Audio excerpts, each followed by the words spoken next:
like, bro, yeah, she got a kid. Look at his back. Oh my god.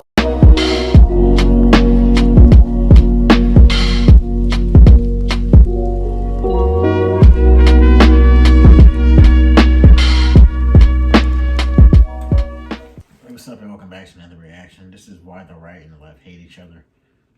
Yeah, very good question, considering how much the media seems to try to divide us. All this political talk and all this banter between, different parties. I don't know, was it ever just, discombobulated, disconnected? People don't want to talk to each other, opinions are ignored, feelings get hurt, feelings are put above everything, but hey, we'll see what this video has to say about it. Be sure to like, comment, subscribe, and share. Let us know if you want to see more videos like this. We're gonna hop right in. The struggle between the right and the left is central to almost every country in the West right now. It's so central, in fact, that it often shocks me. Really, we're arguing over what to call Christmas or transgender bathrooms when climate change could make Florida sink or China's trying to take over Asia. However, once you dig a little, you find that rather than just being a political conflict, the struggle between the right and the left is central to modern Western civilization, with ideological roots going back thousands of years, and with whichever side wins being decisive for the future. This video will look at why and how the right and the left are different and why they dislike each other so much, what they represent in society, and what it means. This video will look at 4 ways the right and the left are different and how they clash.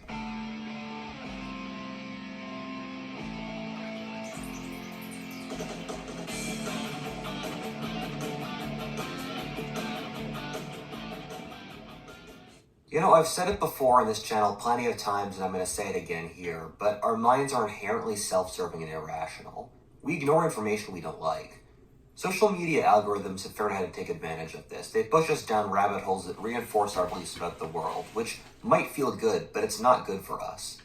But what if there's a way out of the rabbit hole? Ground News is an app for anyone looking to escape the perpetual culture wars between the right and the left. It lets you easily compare how a story is being covered by sources across the political spectrum. And unlike social media and other news aggregators, Ground doesn't use your browsing history to manipulate the news you see. In fact, they go out of their way to show you stories you might be missing. The blind spot feature highlights key issues that aren't being reported by the right or the left. Founded by a former NASA engineer, Ground News empowers you with objective data and easy-to-use tools so you can compare news coverage and draw your own conclusions. If you're the kind of person who likes having their worldview challenged and seeing all sides of an issue, like I'm sure you all do, then Ground News is for you. Click the link in the description to download the free Ground News app today.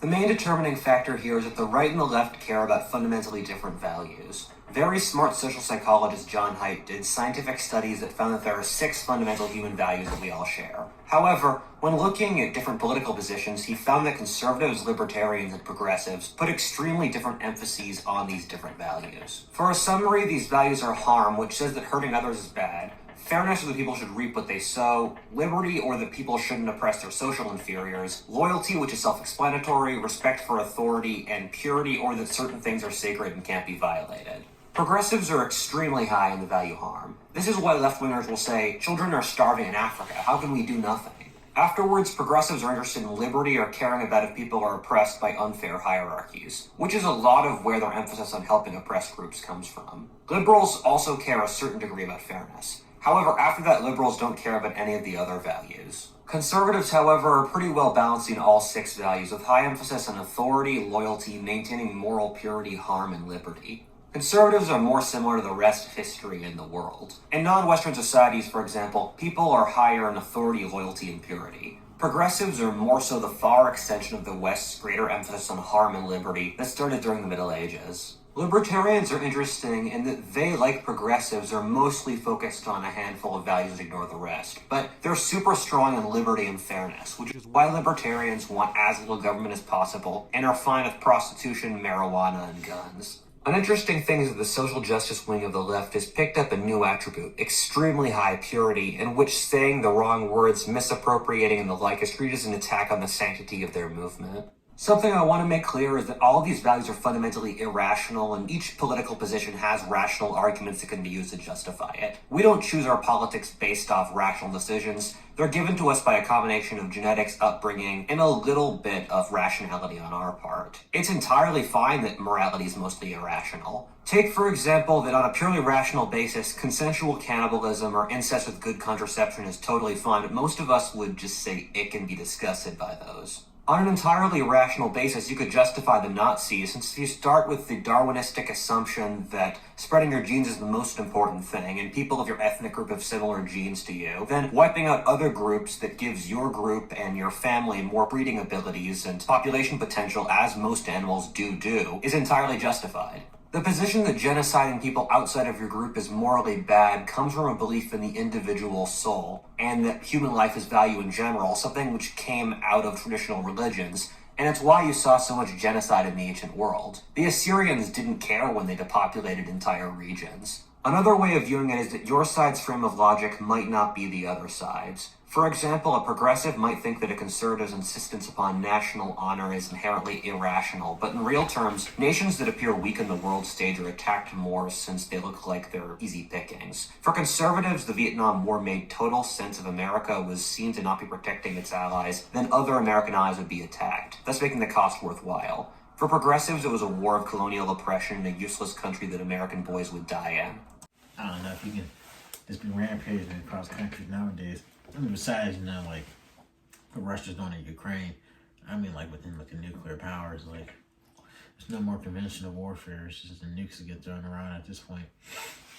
Similarly, conservatives often view left-wing social spending on stuff like education and social programs as idiotic, given they have no direct economic output, but realistically, education is the best predictor there is out there of economic success. Income inequality, which conservatives either ignore or laud, is an amazing predictor for a series of negative effects that end up hurting the US economy, like crime, single-parent households, lack of social mobility, and the like. In summary, the world's a complicated place, and we should do more listening and less talking. This explains why when conservatives, progressives, or libertarians argue with the other, their arguments often fall on deaf ears. A progressive might argue for gay rights since it's a representation of their harm and liberty functions to help the oppressed, while a religious conservative coming from a Christian background would view it as an attack upon the Christianity that has held their civilization together for 2,000 years to a purity function.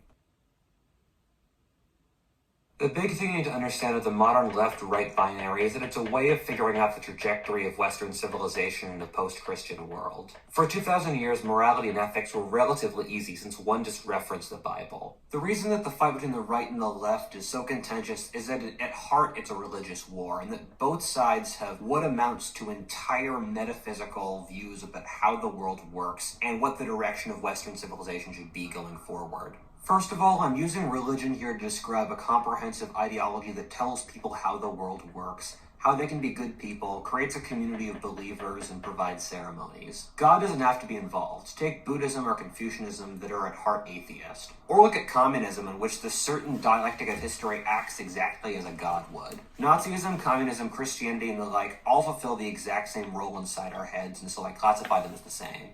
In America and in most of Europe, the dominant parties are both fundamentally liberal, and that their predominant presupposition is that individual rights and the collective well-being is good and should be the dominant aim of society. However, the problem with liberalism, or the idea that the ultimate aim of society should be individual rights, is that it doesn't deal with any of the other aims of religion. It doesn't tell you how to be a good person, build communities, or deal with the heartbreak of death, childbirth, and the like. Liberalism was an extension of a pre-existing Christian civilization whose foundations it depended upon. To be brutally honest, the idea that the individual was the fundamental element of society comes from Christianity, which presupposes the existence of a soul that creates a value for human life. Alongside Catholicism, which broke up clans by banning cousin marriage, thus making the West the most individualistic civilization in history. The decline in Christianity has also seen the decline in traditional liberalism wherever it's happened, whether in the West after the World Wars with the rise of nanny states and decline in free market capitalism, or with the rise of leftist ideology, or with the rise of atheist ideologies like Nazism and Stalinism that happened after World War I, or with the general weakness of liberal regimes in places like Japan and India that aren't Christian. The reason the conservatives are an alliance between the religious and business interests is that the structure of Protestantism allows more active free market capitalism, since once you remove the idea of heaven, envy in society becomes impossible to control. Which is why, as societies have become less and less Christian, free market capitalism declines and socialist tendencies have increased. The left takes the fundamental understanding of Christianity as Jesus taught it, that humans are inherently good and that we just need to spread love and generosity in order to be in the kingdom of heaven. This view was doubled down through the frame of Greek philosophy, since the Gospels were written in Greek, which believes that humans were largely inherently good and rational, and that people were capable of perfectibility through rational thinking. The right was part of the Augustinian worldview that came out of Persian religions like Zoroastrianism and Manichaeism, which held that the world was a battle between good and evil, and that people had to fight against their own inherent evil and greed. Yeah, that's interesting. Definitely. Seeing how far back it all connects to the way that it's just how we are deep down.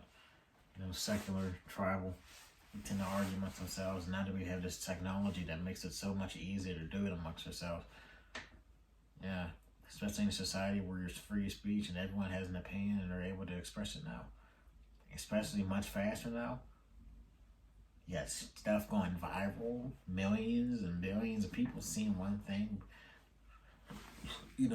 perpetuating an opinion about it. At least in things like this, At least to it being able to take propaganda and make people feel a certain way about another group of people. It makes it so much easier. Which is why we gotta pay attention to it and be able to come back to the roots and be able to understand why these things now don't necessarily need to take up so much of our lives. If you enjoyed the reaction, hit that like button, subscribe, and share. It's the road to 10K subscribers. See you next time, we Peace.